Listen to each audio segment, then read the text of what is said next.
তুমি এখনো নামাজ পড়ো না, এখনো তুমি মসজিদে ঢুকতে পারো নাই। তুমি কি দেখো না মসজিদগুলি বন্ধ হয়ে গেছে? তুমি ইচ্ছা করলে আর মসজিদে ঢুকতে পারবা না, তুমি ইচ্ছা করলে আবার মসজিদে ঢুকতে পারবা না। দেখো না অনেক মসজিদ বন্ধ হয়ে গেছে। মসজিদে তুমি যদি ঢুকতে না পারো, তুমি কি দেখো না আজকে যারা মারা যায় তাদের মৃত্যুর পর তাদের কাছে কেউ যায় না।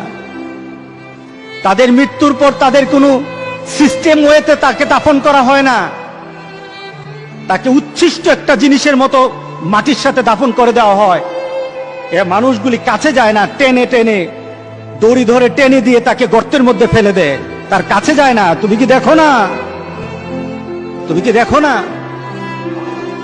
আমার মাবুদ আমাদের প্রতি রাগ করে আছে? আমাদের মাবুদ আমাদের প্রতি রাগ করে আছে। আমাদের মাবুদকে আমাদেরকে সন্তুষ্ট করতে হবে, সন্তুষ্ট করতে হবে। যিনি গজব দিয়েছেন উনি আমাদেরকে বাঁচাবেন।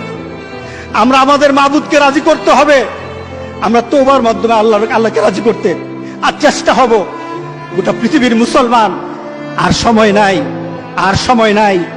আপনি এখন বাংলাদেশের রাস্তাঘাটে হাঁটেন, এমন পরিবেশ যেন আল্লাহ না করে, জোরে বলে আল্লাহুম্মা আমিন। এমন পরিবেশ যেন আল্লাহ না করে বাংলাদেশের মানুষ ঘর থেকে বের হবে না। যখন ঘর থেকে কেউ বের হবে তার লাশটা বের হবে, কেউ জানাজাও দিবে না। এমন হয়ে যাবে যদি আল্লাহকে সন্তুষ্ট না করতে পারেন, এমন হয়ে যাবে। সুতরাং আমরা আল্লাহর কাছে প্রাণ বলে আজকে কাঁদি। যারা নামাজ পড়ো না, তুমি টের পাও না মসজিদের দরজা তোমার জন্য বন্ধ হয়ে যাবে। তুমি মনে রেখে দিও, মসজিদের সাথে তোমার সম্পর্ক তোমার হয় নাই, তুমি জান্নাতের দরজাও তুমি খুলতে পারবা না।